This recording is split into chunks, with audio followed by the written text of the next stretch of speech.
guys. Please, please. Thank you all. Well, it's great to be here in the great state of Michigan. I always loved coming to Michigan on the campaign trail, and I'd always said, you know, the most dangerous place maybe this Ohio State grad visited was Michigan on the campaign trail, but you all were always kind and friendly and good to me. We love you too. Thank you, sir. It's good to see you again, man. I'm not going to do that here. Somebody yelled out OH. I'm not doing that here. Don't insult your hosts is the basic thing that I learned in politics. Let me just say a few things, a few words of gratitude. First of all, you guys are lucky to have a great congressman who fights for working people in the state of Michigan. Tom Barrett, where are you, Tom? Thank you so much for what you do.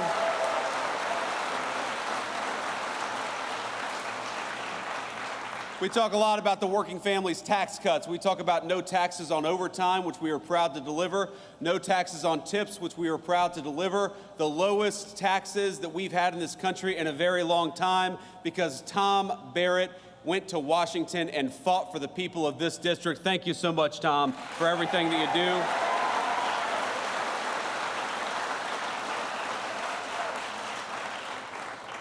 I want to thank, of course, the leadership of this great American manufacturer. Hatch was founded in 1952 by two brothers.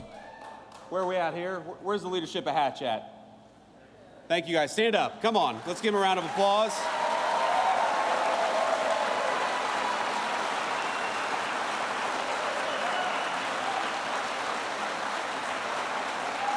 Thank you, guys. I got a little tour with Daniel Craig and Wally earlier today. Thank you guys so much. I'm not going to try to pronounce your last name, Wally. I don't want to insult you or look like an idiot in front of the TV cameras, but you guys, this is a great facility. So it started, of course, manufacturing parts for M1 rifles for the American warfighter, and now it manufactures all kinds of automotive components that we rely on each and every single day.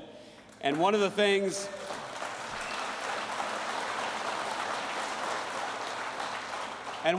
they told me is that business got maybe a little tough, a little uncertain when they had a president of the United States who was obsessed with telling everybody to drive an electric vehicle because too many of those electric vehicle components were not made in America. But now that we are leaning in to great American-made automobiles, Hatch is doing better, the American auto worker is doing better, and President Trump and I are proud to fight for you each and every single day.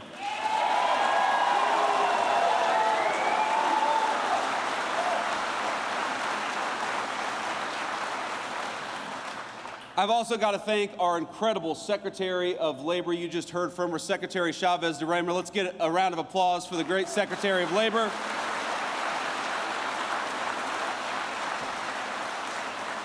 Now, she is a very, very interesting person. She has got a great career. She had a great career in Congress, but I have never met anybody on either the Republican Party or the Democrat Party who is more obsessed with fighting for American workers every single day. She wants our workers to have the best training. She wants our workers to have the best benefits. She wants our workers to have the highest wages. And thanks to her work, we're getting closer every single day to being the most pro-worker administration in the history of the United States of America. So thank you, Madam Secretary.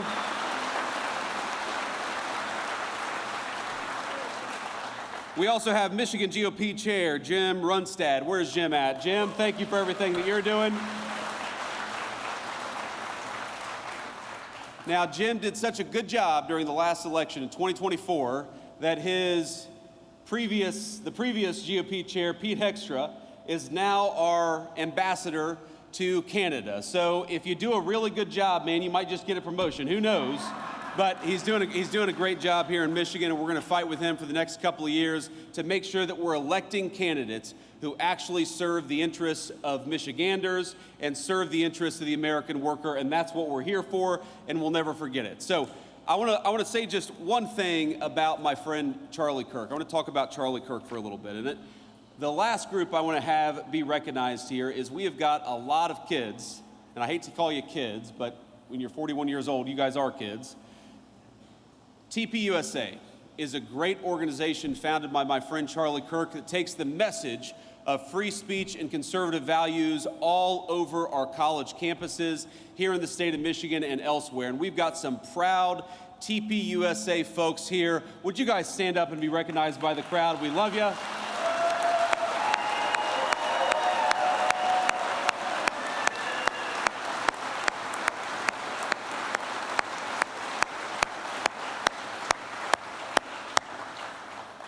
We love these kids, and we love the organization that was founded by Charlie Kirk. And I know I speak for all of the kids behind me, all of the great TPUSA members, and also the alums, that over the past 10 years, Turning Point USA has not just been an organization, it has been the fountain of a movement all across the United States of America. If you look at just the youth vote in 2024 and how much young voters shifted from Democrat to Republican from 2020 to 2024, Charlie Kirk created a movement.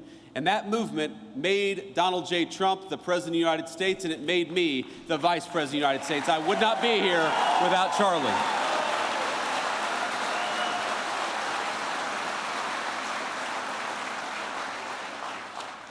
But Charlie was an exceptionally talented individual. People don't realize how integral he was, how important Charlie Kirk was. He helped us staff the administration with solid people like Secretary Chavez DeRemer. He made sure that when we hired somebody that it was a smart person, but it was also a kind and decent person. You see him at these college events and he would talk to anybody. He didn't care if you were a Democrat, a Republican, a liberal, a conservative, if you supported the Trump administration or not. He felt that the most important American political virtue was to just get out there and talk to our fellow Americans.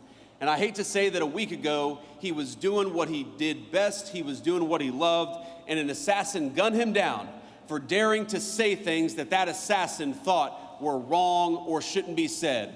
Well, I think I speak for every person in this room, and I think I speak for a majority of our fellow Americans when I say we do not attack or commit violence against people because we disagree with their ideas. We debate ideas, and we're going to keep on debating them in honor of the great Charlie Kirk for as long as I have a microphone.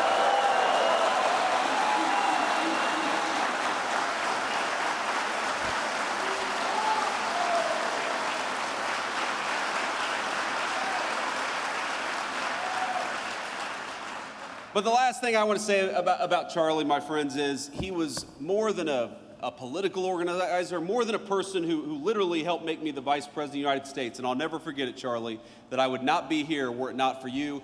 He was a good guy. He was a good friend. I mean, all of these people who have been involved in TPUSA, you know, Turning Point USA, it wasn't just a debate society. It wasn't just a political organization. It gave these kids a sense of home and a sense of purpose in often very hostile places. If you were a young conservative or you were a young Christian and you were worried that a professor might give you a bad grade for being who you were, Charlie's Turning Point USA gave you a home. If you were worried that you had an idea that was maybe disfavored by your social group, if you were worried that you believed something that was just a little too controversial for a college campus, Turning Point USA gave you a home, it gave you friends, it gave you moral support, and that is what I think must live on in the wake of Charlie Kirk's death. I have friends who met a husband, a wife, a boyfriend, a girlfriend, who met the best man at their wedding at Turning Points USA because it was an organization of patriots dedicated to making this country the very best country that it could be. And I would like to think that whether you're a Democrat or a Republican, this basic idea of young people gathering to discuss and debate, that is the thing that we cannot let pass away just because the leader of Turning Points USA was gunned down by an assassin.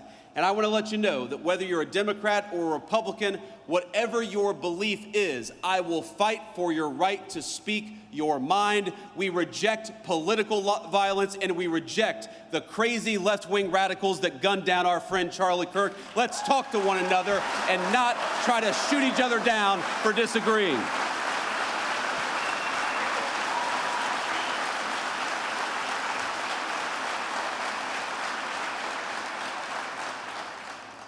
You know, one of the things that Charlie worked on very, very hard was the very bill that we're going to talk about today.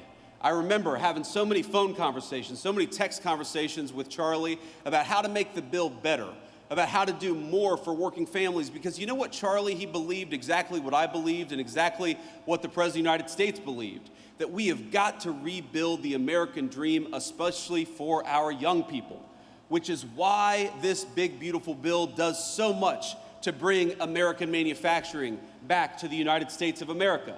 These working families tax cuts, they don't just cut your taxes, though they certainly do. They reward companies for building and investing in the United States of America. Because isn't it nice to have an administration that is fighting for the businesses and the workers that are building right here at home rather than shipping our jobs off to Asia or Mexico?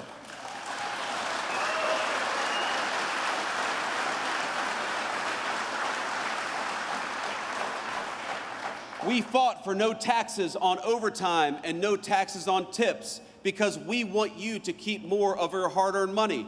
We fought for an increase to the child tax credit because we want to make it easier for young families to bring new life into this world and to raise that new life in security and prosperity and comfort. The working families tax cut is not just a big 1,000-page bill. It is an important part, maybe the most important part, to restarting the American dream in this country. Wouldn't it be nice to have a president, and now we do, who builds in America rather than rewards companies for shipping jobs overseas? Wouldn't it be nice to have an administration that actually gives you more of your hard-earned money rather than taking more of it for hard-earned or for government bureaucrats? Wouldn't it be nice to have an administration that fights for your ability to keep more money in your pocket? Wouldn't it be nice to have an administration that punishes corporations that ship our jobs overseas, but rewards businesses for building right here in the great state of Michigan? That is what we promised to do, and that is what we're doing every single day.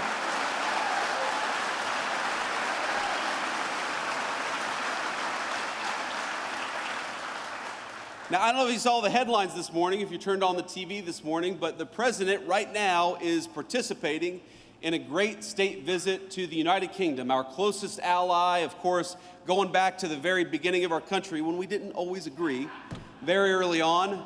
But pretty much since then, they've been very close friends of the United States, about 200 years, our most important ally in the world. And the president is over there, and somebody asked me, would you rather be in England celebrating the state visit? I said, no, I'd rather be right here in the great state of Michigan where people are grilled and great products for the American people.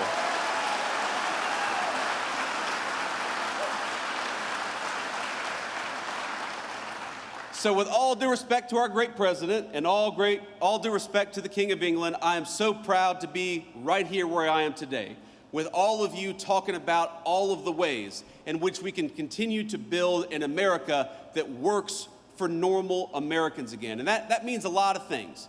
Part of making this country work for you all is making sure you're safe in your communities and safe in your streets.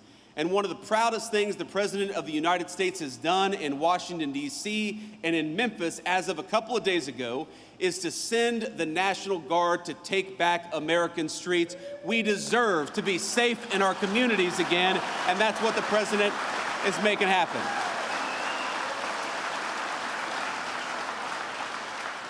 And it's so funny, you go to these places and, you know, the TV cameras, very often the fake news media, all due respect to the fake news. We love them, even when we don't. They show up in these places and they put a microphone or a camera in front of somebody who they assume is a Democratic voter. And they say, what do you think about Donald Trump deploying these people to your city? And every single person says, it's a great idea. I just want to be safe. And we're glad the president is making that happen. So my one message to Governor Gretchen Whitmer here in the state of Michigan is, oh, come on. My one message to Gretchen Whitmer is, look, the city of Detroit, we know, has got some serious crime problems, and we know that it's the people in Detroit who suffer the most when crime is allowed to run rampant all over city streets. Gretchen, we are happy to send the National Guard to Detroit, Michigan. All you got to do is ask.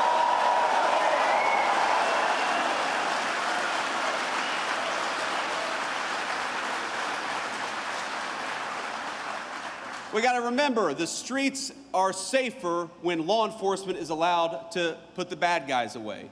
And just as we want to protect your job and we want to make sure you have a good wage when you work hard, we also want to make sure when you go home, you can enjoy your neighborhood and enjoy your community in safety. You know what else we want to do? We want to make sure that our young people stop dying of this terrible poison, this fentanyl and other drugs that are being brought in by these cartels.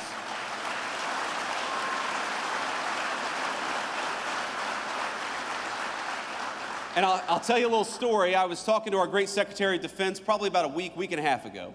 And this was right after we lit up a narco-terrorist boat that was trying to bring drugs into the United States of America. And I gotta tell you,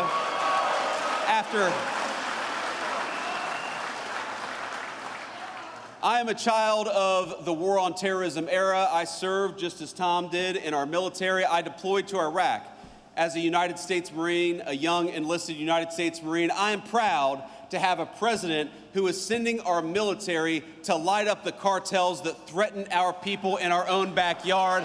That's where the military belongs, if they belong anywhere.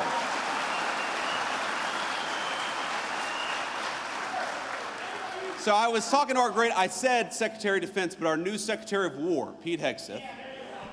And I was talking to Secretary Hegseth, and you know what he said? He said, you know what, Mr. Vice President, we don't see any of these drug boats coming into our country. They've completely stopped. And I said, I know why. I would stop too. Hell, I wouldn't go fishing right now in that area of the world. But that is what a military that is dedicated to its purpose and a commander-in-chief that is dedicated to the national good can do. If we just have our actual government fighting for the interests of Americans and nobody else, we can make this country safer, we can protect your jobs, we can make sure you've got the best wages anywhere in the world, and we can stop this terrible poison from coming into our country. We just needed a president who was willing to fight for you, and now we've got one.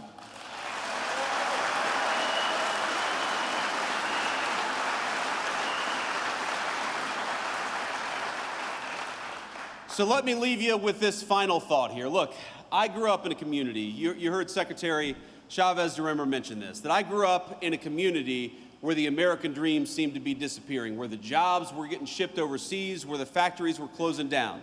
I remember driving around my hometown of Middletown, Ohio, and we'd see some abandoned factory, and my grandfather would tell me what used to happen there, what good jobs used to happen there, what good wages used to provide for families there. And I remember thinking, why is it like this? Why have our leaders ignored us for so long? Why are factories closing instead of opening up? Why are good jobs going to China when American workers deserve good jobs right here at home? And the answer was bad leadership. Just as our leadership chose crime, they also chose to ship your jobs overseas. Just as they chose to send our young men and women to foreign wars all over the world, they refused to stop the cartels that were operating right here in our backyard.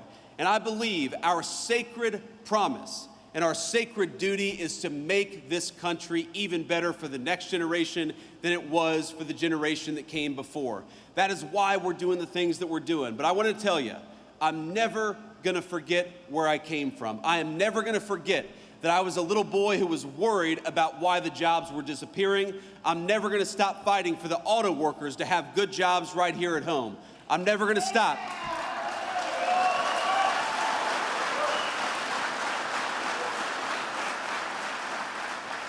I'm never going to stop, and neither is the President of the United States, from fighting for your public safety, for your good wages. We're going to fight for when you send $1 to Washington, D.C., that we spend it wisely. We're going to fight for you to have low taxes. If you're working hard, we're going to fight for you to keep as much of your hard-earned money as possible. Because I believe that the American dream belongs to American citizens, not to illegal aliens, not to drug cartels, and it doesn't belong to foreign workers. It belongs to workers right here in the state of Michigan.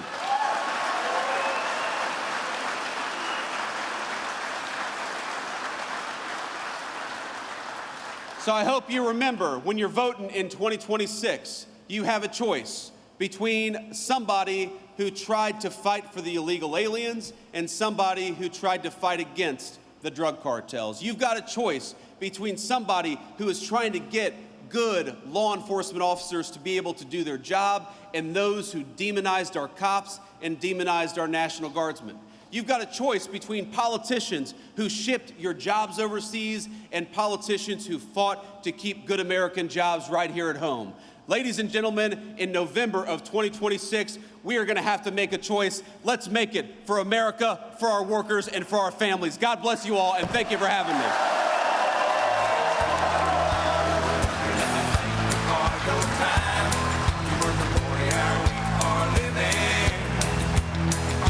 Send it on.